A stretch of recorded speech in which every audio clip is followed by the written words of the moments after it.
Les nuits vous paraissent longues. Vous ressentez de la frustration, du stress, du mal à dormir. Vous êtes à bout. Détendez-vous.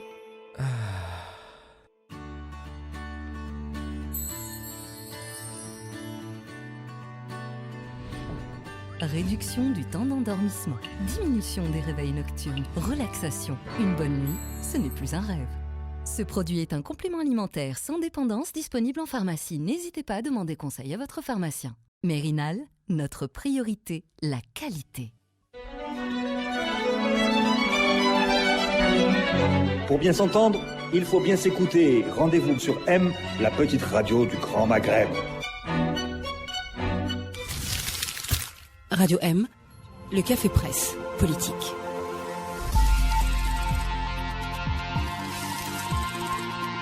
Bonjour à tous, bienvenue au Café Presse Politique. Nous sommes en direct sur Radio M. Bonsoir à nos invités. Souhila Ben Ali, bonsoir.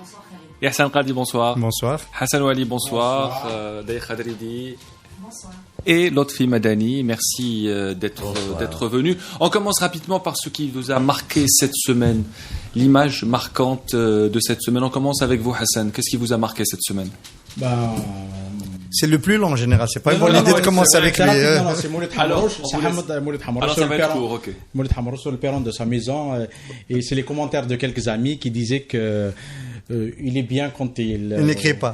Quand il s'exprime directement, quand il prend la parole, que quand il écrit, parce que quand il écrit c'est indéchiffrable, c'est codé, quand il parle c'est clair, net et précis. Khadridi, qu'est-ce qui vous a marqué cette semaine? Deux images, une que l'on voit tous les vendredis, celle des jeunes qui se mettent à porter le t-shirt avec le passeport algérien, une manière de dire qu'on se met à aimer de nouveau cette nationalité, ce passeport qu'on porte comme un boulet parce qu'on n'a pas énormément de visa avec, mais c'est notre fierté qui est de retour et on la porte, on la montre. Et l'image opposée, c'est celle de tous les portraits de détenus qui ont été exposés au Civic Center, la mairie de San Francisco. C'est l'image du régime algérien qu'il aime bien exporter en ce moment. C'est pas de l'ingérence comme diraient certains? Non, c'est pas de l'ingérence. Ce sont des Algériens de la baie de San Francisco qui sont au diapason du Hirak et qui veulent montrer leur solidarité avec les Algériens détenus ici. Lotfi Madani, qu'est-ce qui vous a marqué cette semaine? Alors moi je vais aller, puisque j'arrive de Tunis, et donc ce qui m'a marqué peut-être comme image, c'est dimanche soir, les élections législatives en Tunisie, et juste à 20h, donc après la fermeture des bureaux de vote et au moment où on commence à annoncer les résultats, les prévisions, eh bien les deux partis, Nahda de son côté et Qalb Tounes, le parti de Nabil Karoui de l'autre, ont annoncé chacun leur victoire dans une conférence de presse devant tous les journalistes. Ça ressemblait tout à fait à n'importe quelle élection législative dans un pays d'Europe des pays des démocraties occidentales avancées, où on sait bien que l'un des deux a gagné forcément, mais les deux annoncent qu'ils ont gagné, et de manière tout à fait en Europe simple. Généralement il y a l'un qui annonce sa victoire et l'autre qui annonce après sa défaite, ou qui reconnaît sa défaite.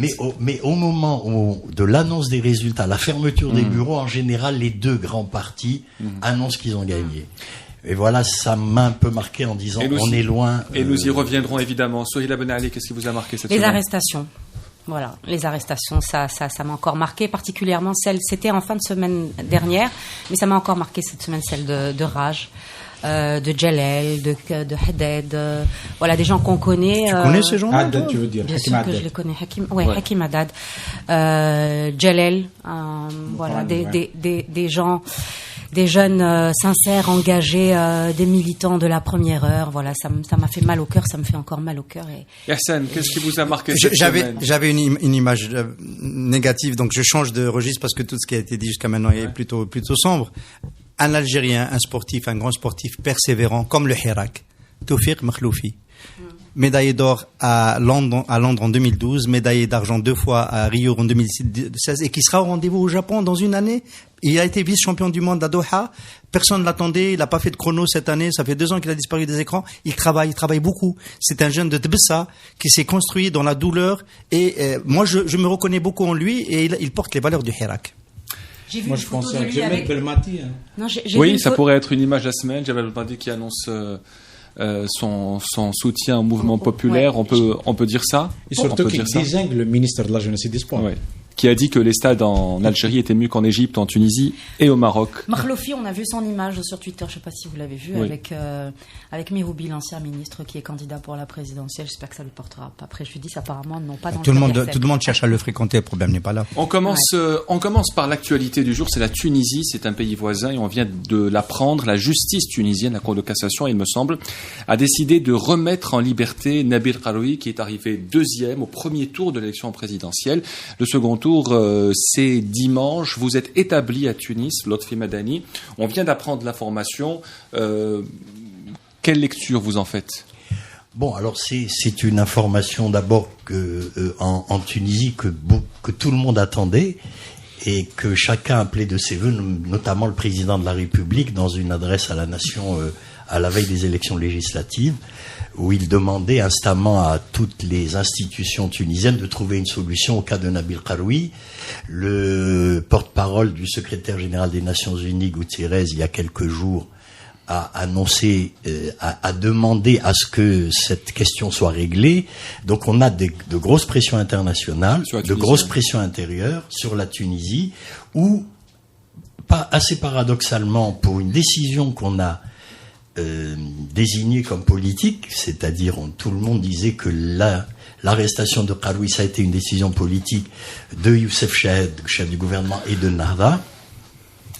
Apparemment, il semble que la justice tunisienne a, dans ce bras de fer avec Karoui, a voulu affirmer son autonomie, son indépendance.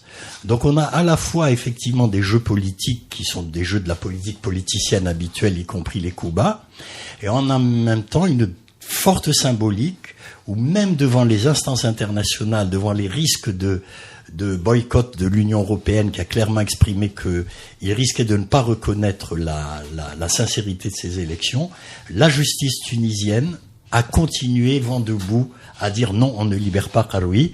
Et je suppose que la décision de la Cour de cassation relève plus d'une décision politique, encore une fois, c'est-à-dire le concours des pressions multiples sur la justice pour qu'enfin la justice dise après tout nous ne sommes pas que des techniciens du droit, nous devons aussi prendre en compte les questions politiques et ça se fait partout. Donc 8 ans après la révolution tunisienne, la justice reste instrumentalisée, Hassan ? Non, d'abord relativement indépendante. Moi, je pense qu'elle a d'abord résisté. Il y a eu d'ailleurs le responsable des magistrats qui a réagi à l'injonction, à la demande du président par intérim pour libérer Karoui. Mais l'enjeu, à mon avis, n'est pas là, parce que ce qu'il faut retenir surtout dans cette élection, ça va nous parler. Ça, c'est le rôle de l'ISI, de cette instance qui organise des élections, qui est indépendante et qui, elle, a considéré que Nabil Karoui restait candidat en dépit du fait qu'il était en prison. Et donc, c'est ça la décision qui a chamboulé la carte politique, qui a permis à Karoui d'arriver au deuxième tour. Est-ce qu'on peut imaginer aujourd'hui, question que si Ali Rdiri était candidat, il n'a toujours pas été condamné, toujours pas été jugé, il a été pré-candidat une première fois. S'il était candidat à l'élection du 12 décembre, est-ce qu'on peut imaginer que l'instance de l'autorité de Mohamed Cholfi puisse décider qu'il serait quand même candidat s'il remplissait les conditions de déposer, etc. On peut s'en douter. Hassan Ouali. Moi, je retiens une chose de ce qui se passe en Tunisie en ce moment, au-delà du cas Nabil Karoui, qui était candidat à partir de sa cellule et qu'il passe au 12e tour, c'est qu'au bout de 8 ans après l'insurrection tunisienne, c'est qu'aujourd'hui la Tunisie, petit à petit, malgré un processus qui était au début fragile, contraignant, contrarié, la Tunisie, petit à petit, s'installe définitivement dans la démocratie, où les règles du jeu sont plus ou moins respectées, où l'exercice de la citoyenneté se confirme. Et c'est le contre-modèle un peu de la Libye, de la Syrie, du Yémen. Au point où, au point où le premier parti qui est arrivé, parce qu'il y a quand même eu la législative dimanche, le premier parti c'est Nahda, il y aura peut-être un premier ministre Nahda, mais ça ne fait plus à la une de l'actualité, c'est banal. Ce que je dis, en Tunisie, enfin, on est arrivé à à l'arbitrage pacifique des conflits politiques et sociaux qui traversent un pays, et qu'on peut accéder au pouvoir démocratiquement, et qu'on peut passer à l'opposition sans retourner dans les prisons. Et donc la Tunisie, je le dis, je le pense, est définitivement installée dans la démocratie. Lotfi Madani, un pronostic pour la présidentielle, deuxième tour dimanche. Je pense que Kais Saïed est donné archi-favori, non? Oui, alors pronostic est évidemment difficile, puisqu'il peut se passer à une chose absolument inattendue, c'est que la libération de Karoui ce soir puisse, pour les 2 jours de campagne qui restent, puisse booster sa candidature auprès de l'opinion, qu'il puisse aller parler à ses électeurs, et que peut-être ça le fasse remonter dans les sondages, puisqu'effectivement dans les derniers sondages, il est en retard très nettement par rapport à Kais Saïed, mais ce que je voulais ajouter, c'est que Kais Saïed, son concurrent, par une sorte de noblesse d'élégance politique, a refusé de faire campagne tant que Nabil Karoui était en prison. Alors ça relève à la fois peut-être de l'intelligence politique, mais également peut-être d'un fair play. Mais il n'a pas fait de campagne la première fois non plus. Oui, c'est vrai. Pas de meeting. Il a fait une campagne, mais pas de meeting. Beaucoup considèrent, la majorité des Tunisiens pensent qu'il n'a pas fait campagne. Il est allé dans certains cafés, il a pris des cafés avec les Tunisiens. C'était pas une campagne. Il a dit que sa première visite officielle à l'étranger serait en Algérie. Oui, absolument. Aussi. Je voulais rebondir par rapport à la justice. Je crois que la démocratie en Tunisie, c'est une démocratie naissante. Et elle est en train de faire son expérience. La justice n'est pas le seul problème. Pendant la campagne électorale, puisqu'on en parle, il y a eu beaucoup de manipulations, beaucoup d'argent qui a circulé, beaucoup d'interférences étrangères notamment. Et j'ai entendu des Tunisiens parler d'argent américain, y compris chez Nahda, jusqu'à l'intervention de lobbies israéliens dans la campagne électorale. Beaucoup d'argent a circulé, notamment chez Nahda. Donc les Tunisiens l'ont vérifié et l'ont écrit. Oui, mais les Tunisiens l'ont écrit. Bien sûr, il est difficile aujourd'hui de faire son travail dans une démocratie naissante, c'est vrai. Maintenant, je pense que le souci aujourd'hui en Tunisie, c'est que les gens, cet éclatement politique, parce que on peut pas donner favori aujourd'hui quelqu'un qui va être élu à 17%. Ça va poser un énorme problème ensuite de cohabitation. On peut pas donner favori non plus un parti comme Nahda qui, malgré ce que l'on pense que c'est une formation politique qui est en train de rentrer dans les mœurs, ça reste quand même une formation islamiste, et beaucoup de Tunisiens refusent encore la position de Nahda. Ils estiment qu'à un moment ou à un autre, c'est un parti politique qui voudra imposer sa loi. Et le souci aujourd'hui, c'est que cet éclatement politique, l'éclatement qu'il y a dans les formations politiques, où tout va dans tous les sens, les Tunisiens n'ont pas été intéressés. Ils ne seront peut-être pas intéressés, parce que, attends, j'ai pas terminé, s'il te plaît, juste que... Parce que il y a un avion à prendre. Voilà, l'inconnu, ça va être encore une fois la participation des Tunisiens qui se sentent presque pas concernés. Effectivement, on a un taux de participation qui est relativement faible. Moi, je voudrais juste, pour venir sur ce que Sohil a dit, bon, que l'argent circule, que dans toutes les démocraties, dans toutes les grandes démocraties, seuls réussissent ceux qui ont de l'argent pour mener des campagnes, etc. Donc ça n'est pas particulier à la Tunisie. La provenance, oui. Alors on dit, mais rien n'est prouvé. Tout le monde a de l'argent, enfin tout le monde. Sauf Kais Saïed, certains plus que d'autres. Et effectivement, l'argent est un des éléments déterminants pour réussir en politique. Merci. Mais ça, on l'apprend en Tunisie comme dans toutes les démocraties aujourd'hui. La seule chose juste que je voudrais terminer là-dessus, c'est qu'on a des législatives qui ont donné effectivement des partis faibles. L'ensemble de la représentation nationale aujourd'hui, eh bien, ce sont des groupes parlementaires de très faible dimension. Donc c'est un paysage politique éclaté, et à mon avis, à pouvoir former un gouvernement stable ou des gouvernements stables sur une mandature de 5 ans, ça va être quasiment impossible. Donc on peut avoir très vite des élections législatives anticipées, d'ici 1 an peut-être. Donc encore une fois, un apprentissage de la démocratie, et on verra. Merci beaucoup Lotfi Madani de nous avoir éclairé sur la situation en Tunisie. À très bientôt pour un autre CPP en votre compagnie. Pour une fois que tu as un bon consultant, là tu es en train de le remercier. Oui, parce qu'il y a Saïd Jafar qui est à l'extérieur, il pourrait nous en vouloir. Merci beaucoup. Lotfi Madani nous a quittés, merci à lui. On retrouve donc pour ce café presse politique Linda Abou et Saïd Jafar. Alors rapidement, vous aussi, qu'est-ce qui vous a marqué cette semaine? Deux choses très rapidement. Hein. C'est-à-dire la conférence de presse des avocats qui ont vraiment démonté le fonctionnement actuel de la justice, et c'est effrayant. Je pensais que c'était la conférence de presse de Tebboune qui vous avait marqué. Non, c'est pas ça. Je l'ai pas vu.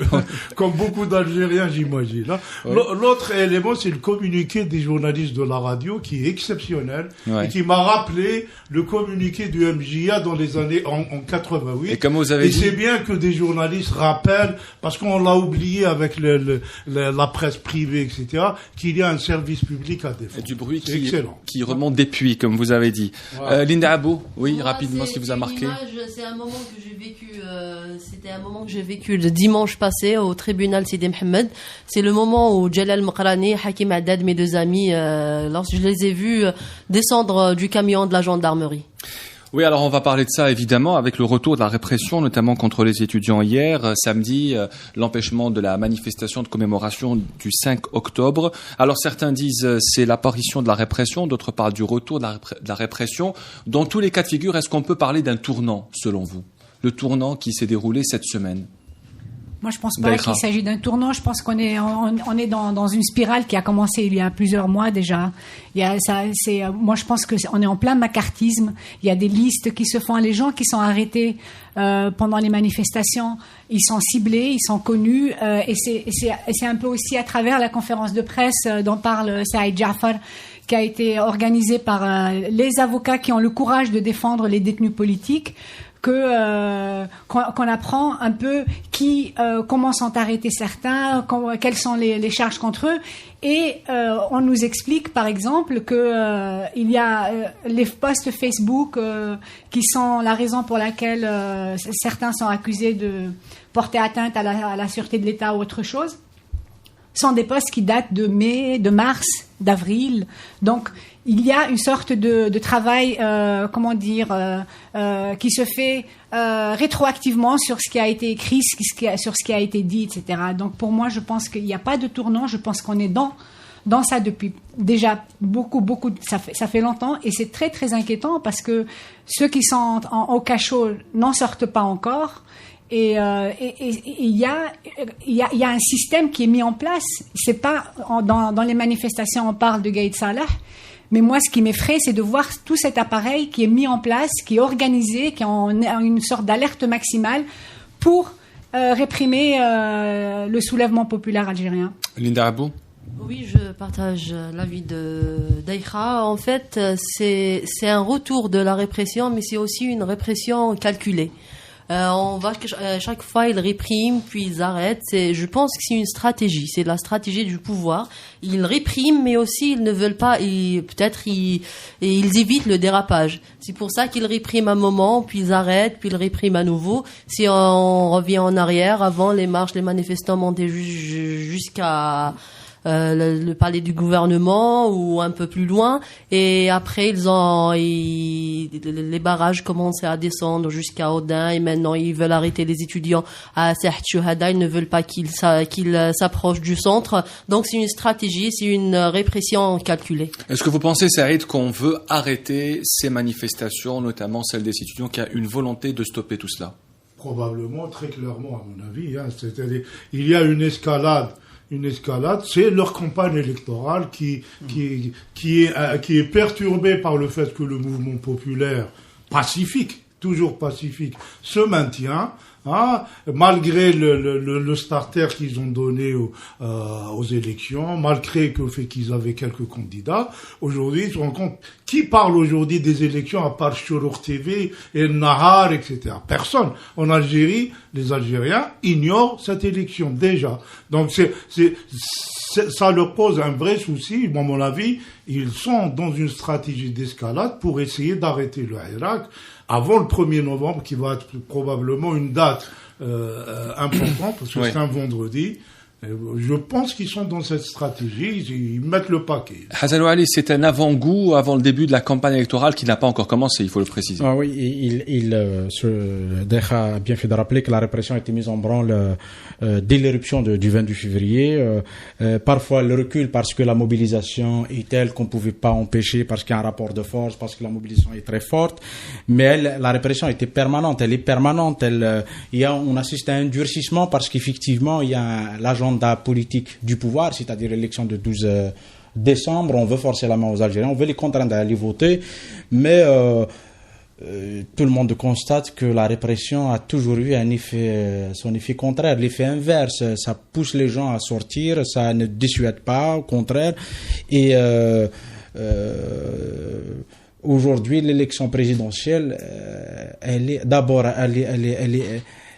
mal engagée, très très mal engagée, mais on n'en parle pas de la présidentielle, personne n'en parle. Et aujourd'hui, les Algériens, dans leur majorité, même ceux qui ne viennent pas manifester le vendredi ou le mardi, ils ont tourné le dos. On observe dans certaines localités du pays, pas seulement en Kabylie, mais à Tlemcen, à Batna, à Khanchla, on ferme les bureaux de vote, là où en tout cas s'organise, on empêche l'installation des commissions de l'instance, de l'autorité électorale au niveau des wilayas, des communes et tout. Donc, à mon avis, la répression ne va pas forcer les Algériens, ne convainc pas en tout cas de la nécessité d'y aller aux élections.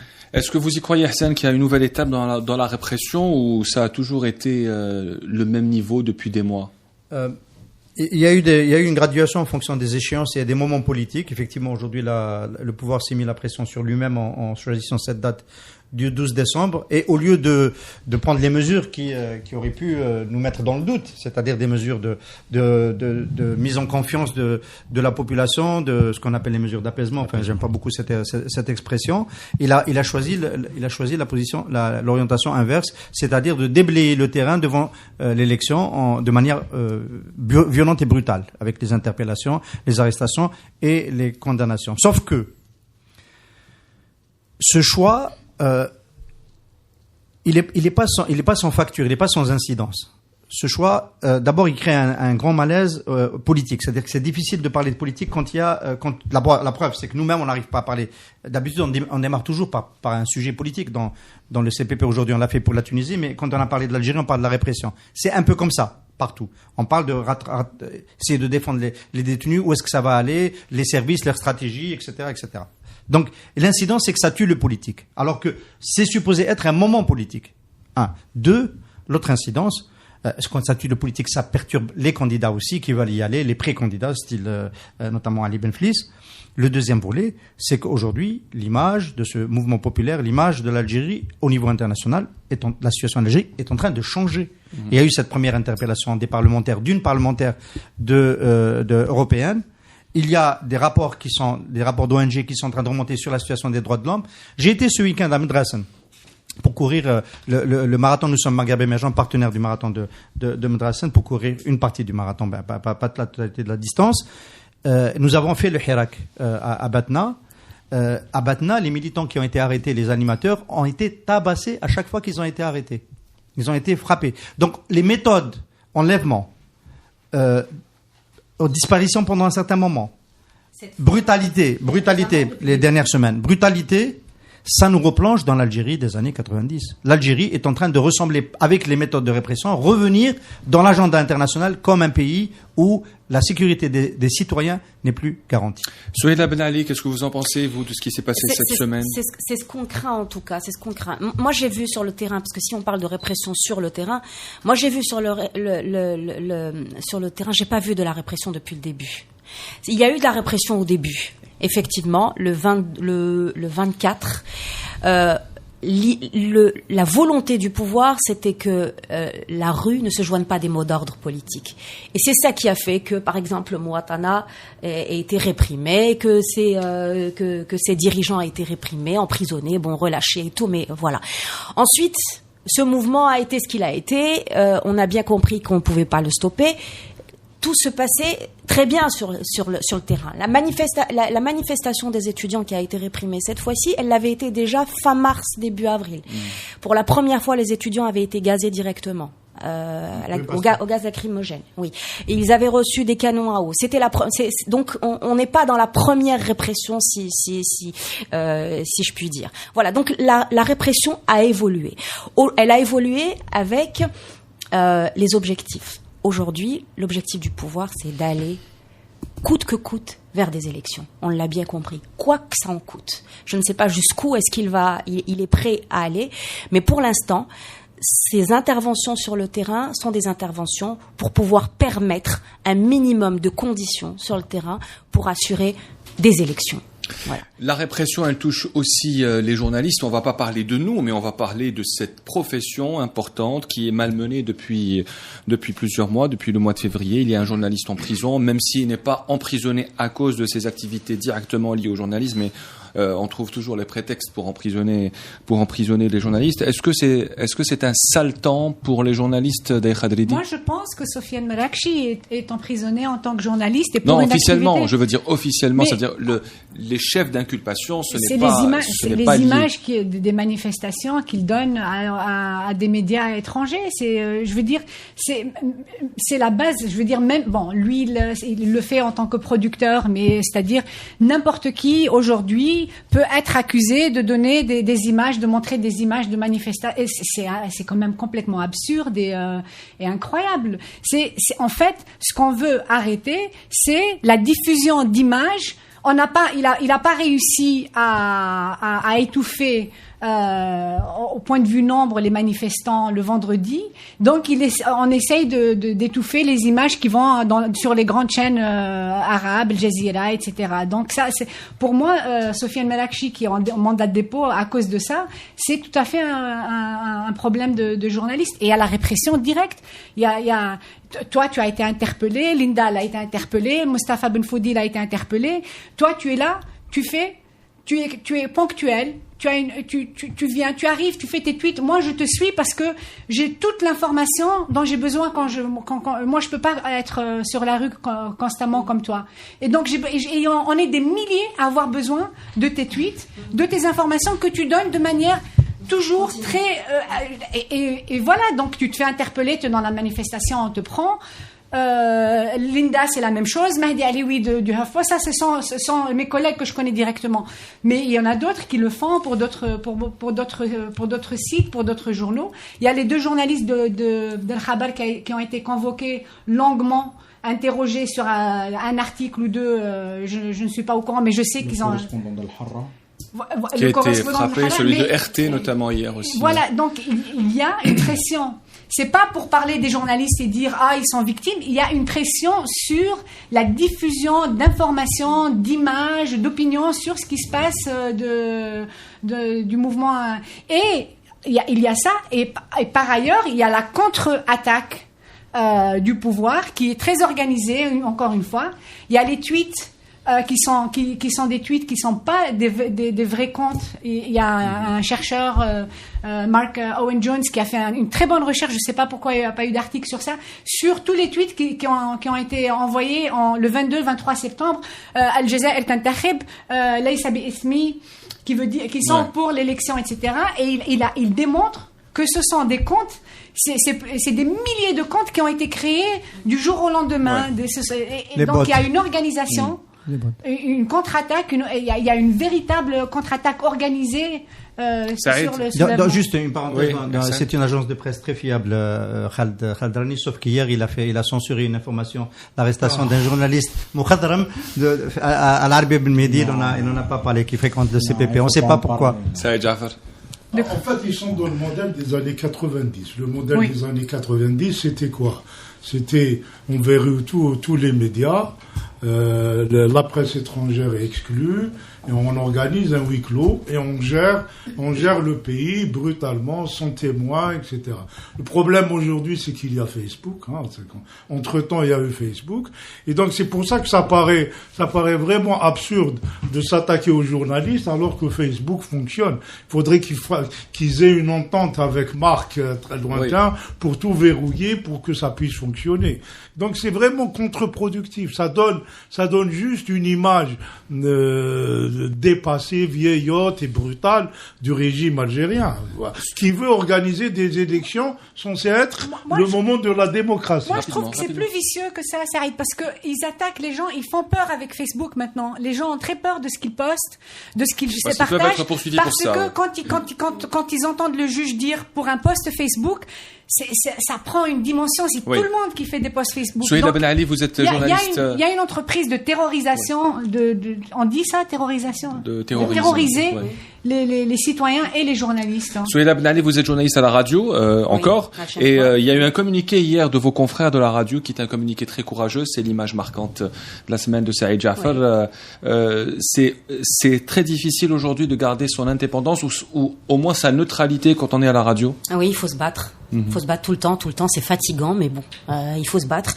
Et c'est ce qui est arrivé. On pensait qu'après le 22 février, les choses allaient rentrer dans l'ordre, parce qu'on a quand même réussi ensuite à faire notre travail. Ça a duré quelques temps, et puis hop là, d'un seul coup, depuis quelques semaines, ça y est, c'est reparti. Les informations... À cause de la présidentielle, c'est ça? Entre autres. Oui. Oui, peut-être parce que l'armée aussi a pris les choses en main et que qu'elle a décidé que ça allait se faire ainsi. Je ne sais pas, mais ce qui est certain, c'est que l'information est traitée quelquefois. Bon, je vais pas dire orientée, mais il y a des choses qui passent pas. On écoute, on réécoute, on censure. Le petit journaliste, il y a beaucoup de nouveaux. Il y a une nouvelle génération qui a peur aussi, qui craint, qui est sur le terrain, qui écoute X et Y, et donc il va faire sa couverture. Bref, le souci, c'est que, en fait, le but c'était que ça change. Ce qui s'est passé depuis le 22 février, les Algériens ont dit c'est fini, c'est terminé. On n'a plus envie de recommencer. Et c'est exactement pareil. On est en train d'assister à un retour en arrière au sein de la presse publique. À la radio publique, nous avons décidé en tout cas, et c'est parti donc des rédactions, nous avons décidé que personne n'allait nous confisquer cette liberté que nous avons un tant soit peu récupérée. Et à un moment donné, on comptait sur l'engagement personnel des uns et des autres. Parce que vous allez écouter une édition à 12h30, vous allez écouter une édition à 19h, c'est pas la même. Ah bon, c'est vrai? Oui. Écoutez les radios, vous allez écouter la chaîne 3, vous allez écouter la chaîne 1, la chaîne 2, les informations ne sont pas les mêmes. Vous allez dire oui, il y a plus de liberté à la chaîne 3 que les autres radios, mais c'est pas normal. Donc il y a un souci. La ligne éditoriale, c'est là qu'elle doit intervenir. La ligne éditoriale, qu'est-ce que c'est? C'est une identité. S'il s'agissait pas d'une identité personnelle liée à des personnes, on n'en serait pas là aujourd'hui. Donc, quelle est l'identité de la radio? Quelle est l'identité d'une presse publique? Quelle est la ligne éditoriale? C'est celle-ci, c'est l'éthique, c'est la déontologie. Nous demandons uniquement une seule chose, c'est de faire notre travail. Et la grève, c'est possible? Nous avons le devoir d'informer. Est-ce que la grève est possible? Attends, je voulais juste terminer. Oui. Donc, la différence, cette fois-ci, et j'espère que ce sera une différence, c'est que il ne s'agit plus de faire... pourquoi je disais, vous écoutez des éditions, c'est différent. Il ne s'agit plus d'un engagement personnel qui dépend des personnes, parce que ça ne suffit plus. La radio n'appartient à personne. La radio, c'est le service public, et c'est pas le pouvoir d'une partie, d'un clan ou de X, de Y. La radio, c'est le service public. La radio nationale, c'est le service public. Donc, le but, et je termine juste cette idée, le but, c'était que ce ne soit plus un engagement uniquement personnel, mais que toute la radio se remette à fonctionner normalement, à faire son travail, c'est-à-dire informer. Elle a le droit d'informer. Et comment? De quelle manière? C'est-à-dire qu'aujourd'hui, nous demandons, il nous a semblé le b.a.-ba de la démarche, nous demandons, parce qu'on murmure dans les oreilles des journalistes. On murmure dans les oreilles des journalistes. Les orientations sont données au téléphone, sont imposées. Après, les gens ont peur. Vous avez des personnes qui sont plus engagées que d'autres. Mais c'est normal que les gens craignent, parce que quand on se retrouve tout seul, c'est quand même difficile. Tous les jours, nous avons peur de perdre notre travail. Enfin bref. Donc, le but, c'était que maintenant, lorsque des consignes sont données, nous demandons à ce que les responsables les signent. Nous voulons que l'opinion publique sache qui lui refuse l'accès à l'information. C'est important que nous fassions les choses dans la transparence. Et c'est le but de ce communiqué, c'est de prendre que les responsables soient mis devant leurs responsabilités et que l'opinion publique sache que nous avons le devoir de les informer, que si ça fonctionne pas ainsi, il va falloir le dénoncer. Est-ce que la grève c'est possible à la radio aujourd'hui? C'est une solution. Est-ce que c'est envisageable? Je dis pas que nous allons. Je ne peux pas parler au nom. Je suis pas là pour parler au nom des journalistes. Ou je suis une journaliste qui a été invitée, une journaliste de la radio qui a été invitée au CPP. Je fais partie de ce collectif pour le service public. C'est une solution. C'est une solution pacifique. Je ne dis pas que nous allons faire la grève, mais c'est une solution pacifique. Et oui, c'est une solution pacifique. Hassan, j'ai beaucoup aimé une phrase de Haj Gharmoul qu'on a fait un reportage sur un site où il avait dit ce Bouteflika, c'était la peur, maintenant c'est la terreur. Il y a en effet un climat de peur dans les rédactions et qui pousse en tout cas certains médias, certains journalistes au silence. Ils disent je ne vais pas prendre le risque. Heureusement que tout le monde n'est pas soumis. Tout le monde il y a ceux qui résistent, il y a ceux qui veulent faire leur métier correctement. Et parce que, au fait, je pense qu'il y a du moins une partie du pouvoir qui pense que la presse est un ennemi à faire taire dans ce contexte. Ce qui est totalement fou et absurde. La presse n'est pas à être pour ou contre parce qu'elle est vue comme étant subversive, qu'elle pousse, qu'elle fabrique l'opinion. L'opinion publique aujourd'hui, elle existe ce n'est pas grâce aux médias, grâce à une mobilisation des citoyens. Il y a une partie importante, en tout cas celle qui s'exprime, elle ne veut pas d'élection présidentielle dans ces conditions, pas dans l'absolu. Et ça, je pense qu'ils sont en train de, comme la répression d'ailleurs des manifestations, il y a un effet inverse. C'est-à-dire, on peut pas revenir à l'époque stalinienne. C'est impossible. De toute manière, on peut dissoudre tous les journaux, toutes les chaînes de télé, mais ça n'empêcherait pas les Algériens de s'exprimer. Et en plus, ils s'emparent des réseaux sociaux, on le voit dans le monde. Et à mon avis, ceux qui décident font une erreur d'appréciation, une erreur d'analyse. Ils sont sur une piste qui ne sert même pas le pouvoir, qui ne sert même pas l'agenda politique du pouvoir, l'agenda électoral. Parce que quand on interdit les débats, les chaînes de télé sont influentes parce qu'elles sont des chaînes de télé accessibles. Quand on empêche le débat, et il y a une pancarte qui circule depuis quelques vendredis. Comment voulez-vous qu'on respecte mon bulletin de vote alors que ma voix n'arrive même pas à la télévision? Et donc, on est sur quelque chose, sur une pente en tout cas dangereuse. Merci Hassan. Le CPP revient dans une petite minute. À tout à l'heure.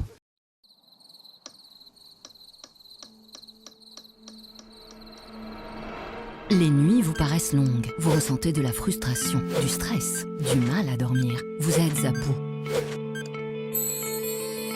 Détendez-vous.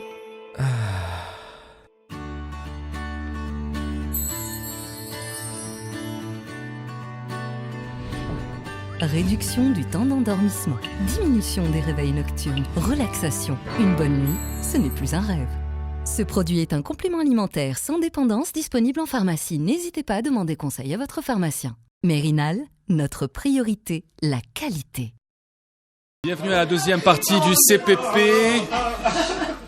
Bienvenue à la deuxième partie du CPP qui sera plus courte que prévu parce que la première partie était très longue. On va parler de cette élection présidentielle dont certains d'entre vous pensent qu'elle n'aura pas lieu. Hassan, vous pensez qu'elle n'aura pas lieu, cette présidentielle? Abdelmajid Tebboune, le candidat du système, même s'il n'aime pas ce terme. Non, il n'est pas candidat du système. Il veut se faire passer pour le candidat du système, comme ça il est sûr de convaincre quelques clientèles. Mais en tout cas, c'est pas gagné d'avance. Il peut se passer beaucoup de choses de décembre qui pourraient remettre en cause le rendez-vous présidentiel. Est-ce que c'est une élection présidentielle irréversible selon vous? On parlait de la présidentielle tunisienne qui a eu lieu dans des conditions un peu difficiles. La campagne électorale va commencer bientôt. Je pense que le dernier délai pour le dépôt des candidatures, c'est le 15 octobre. On a l'impression que le pouvoir, que le système est déterminé à aller de l'avant. Tu es candidat à la prise de parole.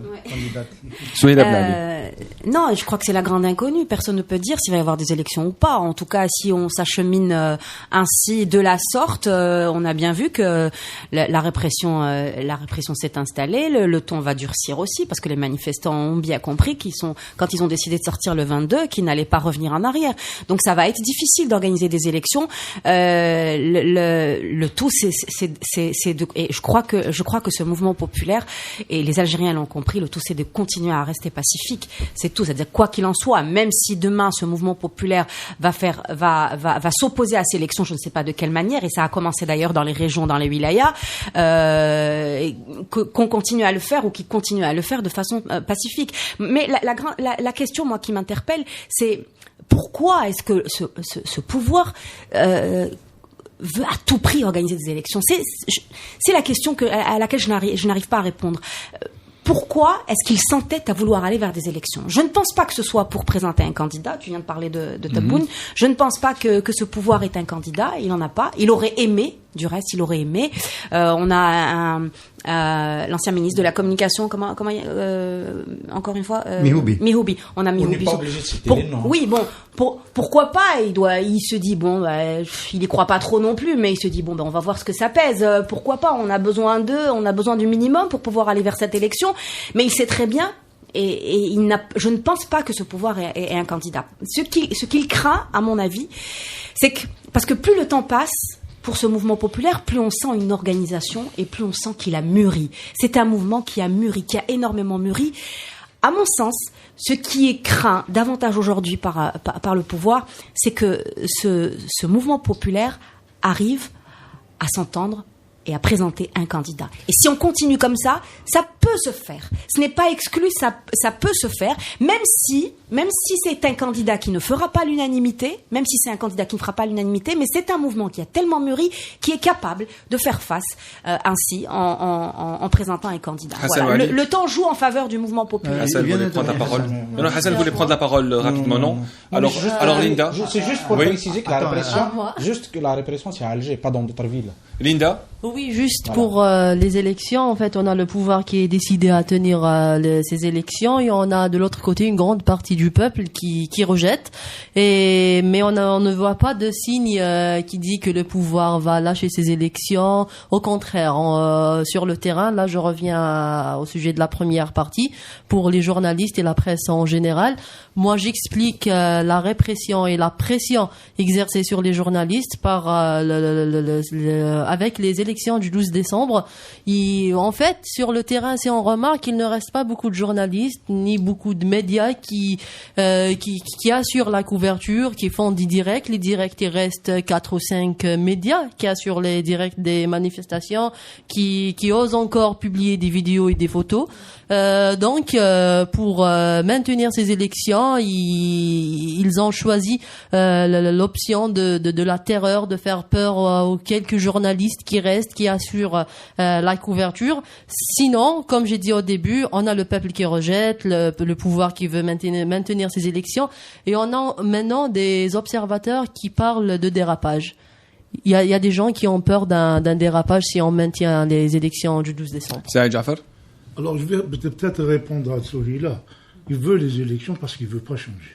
C'est aussi simple que ça.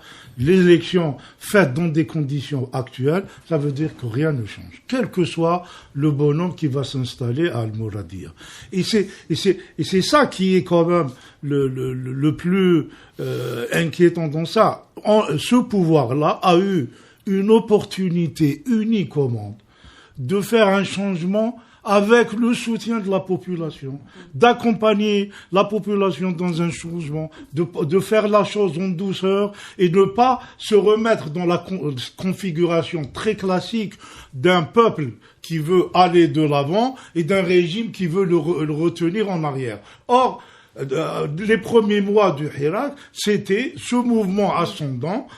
Aujourd'hui, le régime va ramener le pays à cette confrontation entre une volonté de changement qui est très forte, qui probablement ne va pas s'arrêter, et un régime qui est arc-bouté dans un modèle de fonctionnement qui remonte quand même à 62. Hein. Ce n'est pas quelque chose de nouveau. Hein. Donc, voilà, il rate une opportunité aussi bien pour le pays, disons-le, pour l'armée elle-même, parce que quand même, il s'agit pour l'armée de s'extirper d'une situation où elle est directement aux affaires, et dans un pays où il va y avoir de plus en plus de difficultés à gérer, parce que il y aura de moins en moins d'argent, les revendications actuellement, c'est l'opportunité qu'offre le Hirak, c'est que aujourd'hui, des gens, même ceux qui ont des exigences économiques et sociales fortes, les ont mises de côté pour aller vers un changement qui permet après d'avancer sur des négociations, etc. Or là, il ramène le pays à des situations, on est dans le 5e mandat. Il y a rien à dire. Hein. Cette élection, c'est une élection du 5e mandat.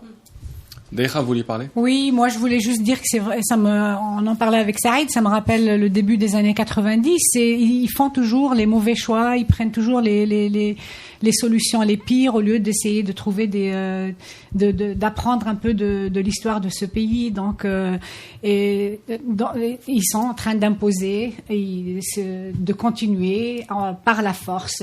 Moi je pense qu'ils s'en foutent complètement, je pense pas qu'ils veulent un candidat du Hirak, ça à mon avis, ça les intéresse pas. Ils veulent faire une élection, passer un candidat, et donc, et je vois pas comment un candidat qui représente la volonté populaire puisse participer de manière mais la question qui se pose, faisable à cette élection. La question qui se pose, Daïcha, et Hassan, vous allez répondre, est-ce que les manifestants accepteraient un candidat, même émanant d'eux, pour cette élection du 12 décembre ? Aujourd'hui, moi je pense qu'il y a une problématique sérieuse. C'est que moi je pense que tout n'est pas perdu. Il y a encore une chance pour un compromis historique, pour un compromis politique. La sortie de Hamrouche quand même a un sens politique très important. Hamrouche, c'est pas un aventurier, c'est pas un radical. C'est plutôt un homme sage qui appelle à la raison, qui essaye d'interpeller les consciences, qui essaye de dire ce n'est pas une bonne manière de procéder, c'est pas de cette manière qu'on va changer les choses, qu'on va éliminer ce qu'ils appellent la Isaba, mais de toute manière, l'élection d'un président de la République dans ces conditions-là va aggraver encore la situation finissante du système politique. Une élection présidentielle, dans l'absolu, les Algériens ne sont pas contre. Enfin, ça divise l'opinion. Il y a ceux qui veulent une présidentielle, d'autres veulent une transition, chacun. Mais on ne peut pas forcer la main aux Algériens. On ne peut pas contraindre les Algériens à aller voter contre leur propre volonté, contre leurs convictions, contre leurs croyances politiques. Il reste encore du temps. Ce n'est pas la fin du monde si on reporte le rendez-vous du 12 décembre. On l'a fait avec le 4 juillet. C'est vrai que pour ceux qui sont au pouvoir, il y a la nécessité de doter le pays d'une direction politique légale, parce que il y a un certain nombre de choses qu'il faut prendre en charge sérieusement. Mais de toute manière, c'est pas dans ces conditions. Ce n'est pas un entêtement. Ceux qui refusent l'élection présidentielle, c'est pas un aveuglement idéologique, c'est pas un entêtement. Mais ils disent c'est une chance historique qu'offre ce mouvement à l'Algérie, à la société, au pouvoir, et de passer de cette période, d'en finir avec un système qui a mis à genoux l'Algérie, pas seulement l'État, pas seulement le système, c'est tout le pays qui met à genoux, et c'est toute la région d'Afrique du Nord qui est enfermée dans une impasse. Donc il y a une chance historique à saisir. Il faut Hamrouche le fait bien, il faut qu'il y ait un appel à la raison. C'est pas un ultime appel à la raison. Il y a de la sagesse dans la société. Ce mouvement insurrectionnel, il est sage, il est intelligent, il offre de nouvelles perspectives pour le pays, il ouvre des champs des possibles. Pourquoi briser ? Ça n'a aucun sens. Même s'il y a l'urgence d'aller à l'élection présidentielle, mais pas dans n'importe quelle condition, pas dans des conditions politiques contraignantes. Et moi, je reste optimiste. Le dérapage n'aura pas lieu, la confrontation violente n'aura pas lieu, parce que personne ne voudrait de ça. Mais moi, je pense que l'élection présidentielle n'aura pas lieu. Merci Hassan. Il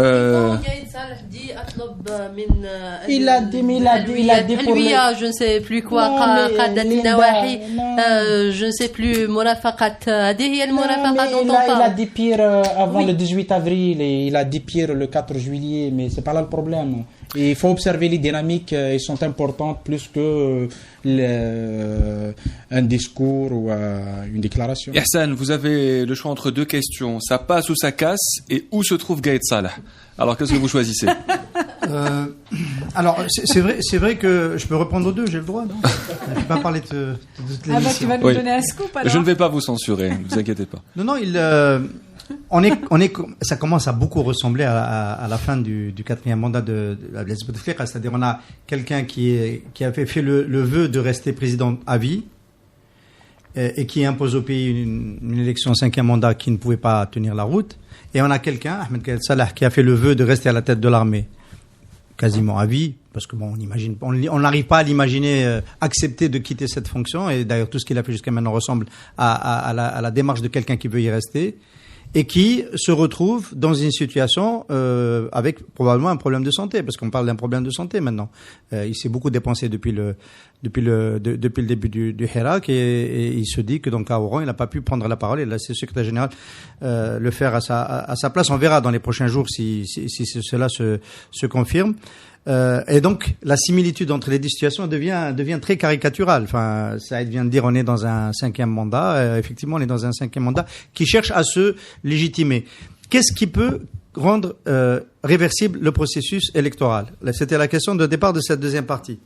Si on rentre dans le formalisme par lequel on a voulu nous tenir, c'est-à-dire il y a une nouvelle loi électorale, il y a une autorité qui organise les élections, et il y a des candidats, et tout doit se passer conformément à la Constitution, on n'y est pas.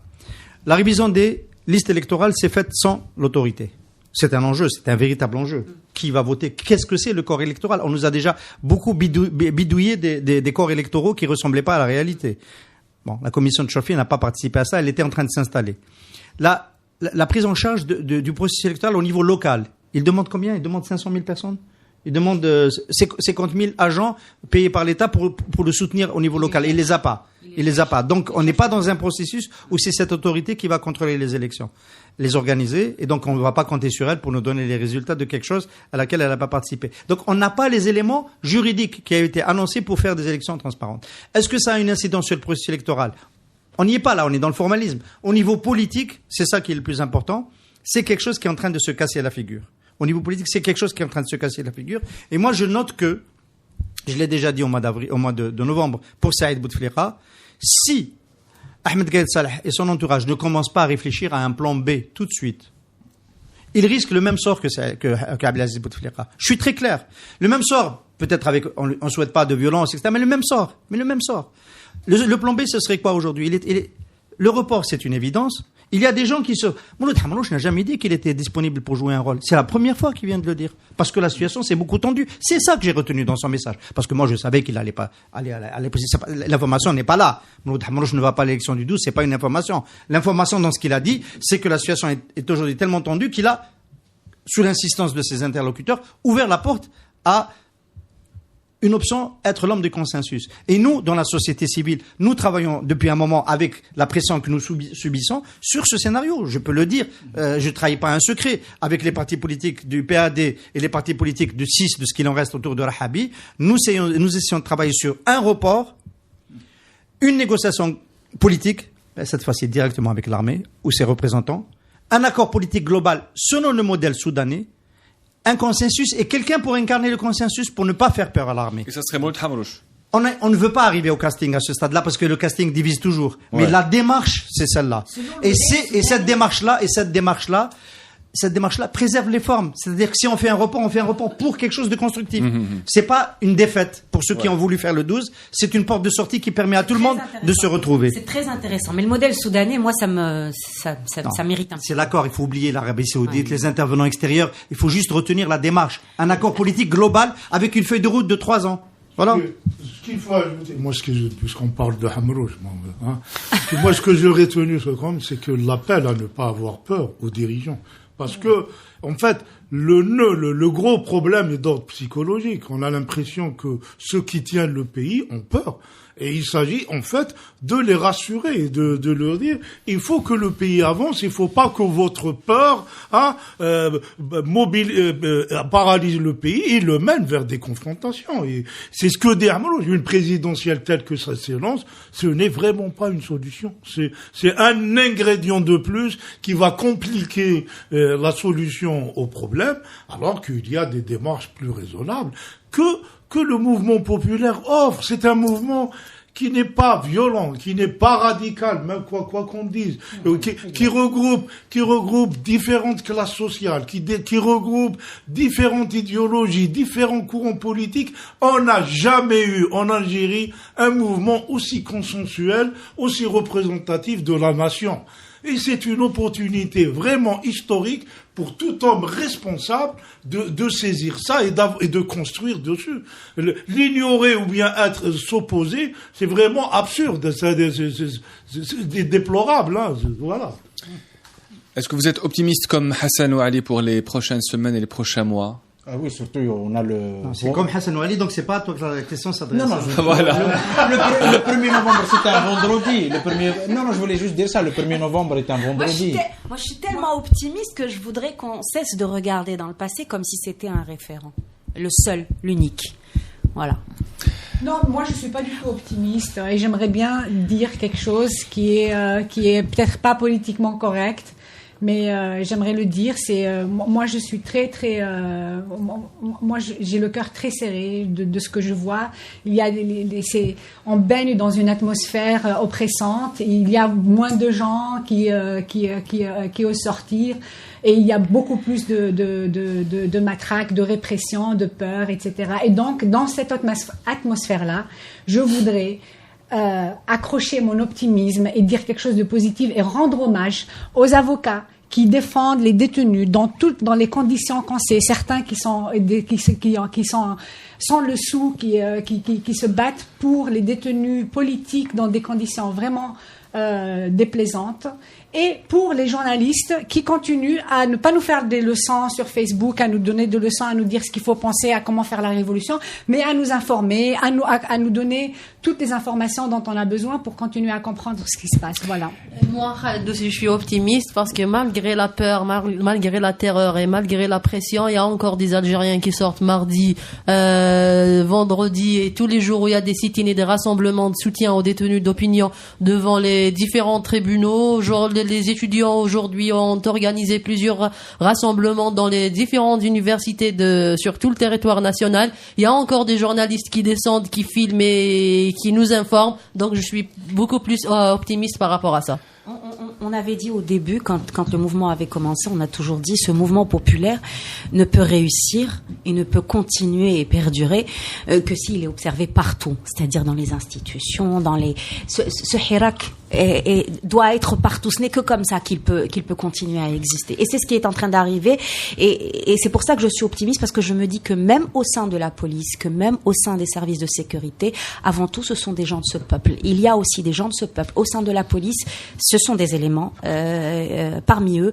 Il y a des gens parmi eux qui refusent la matraque et qui refusent d'adhérer à ça. On aimerait les entendre en ce moment. C'est le moment ou jamais. Hein. C'est le moment. Bon, voilà, je voulais terminer là-dessus parce que je le vois aussi sur le terrain. Voilà. Il faut espérer. Parce que, voilà. Moi, j'ai retenu une phrase de la conférence de presse des avocats qui demandent aux juges non pas de soutenir le hirak, mais d'appliquer la loi. C'est ça.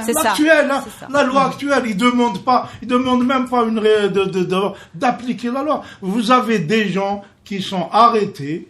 Et après, on leur fabrique, c'est ce qu'ils nous ont expliqué, on arrête les gens et après, on leur fabrique un dossier. C'est les 3A, unité nationale. Mais parce qu'ils le font dans des quantités industrielles, ils n'ont plus le temps de préparer les affaires avant les arrestations. Donc, c'est très inquiétant. Même sur les détenus, c'est vrai, privés de liberté, injustement incarcérés, placés dans des conditions quand même intenables. C'est le cas de Karim Tabou qui est dans l'isolement, dans le couloir des condamnés à mort. Grève de la faim de commandant Brga. Et ces gens-là, au fond du cachot, ils envoient des messages d'enthousiasme et d'optimisme. Ils ne désespèrent pas. On n'a pas pu les atteindre de toute manière. Et on pense évidemment à eux. Merci à vous d'avoir répondu présent à ce café de presse politique. J'espère que nous vous reverrons plus souvent, Souheila Ben Ali et Day Khadridi, et pour les autres, et pour les autres aussi, à mercredi prochain. Merci Khaled. Merci.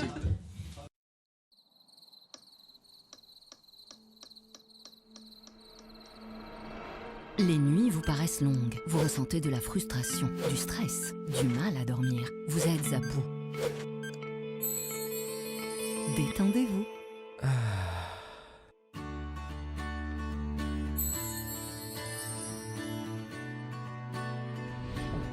Réduction du temps d'endormissement, diminution des réveils nocturnes, relaxation. Une bonne nuit, ce n'est plus un rêve. Ce produit est un complément alimentaire sans dépendance disponible en pharmacie. N'hésitez pas à demander conseil à votre pharmacien. Mérinal, notre priorité, la qualité. Pour bien s'entendre, il faut bien s'écouter. Rendez-vous sur M, la petite radio du Grand Maghreb.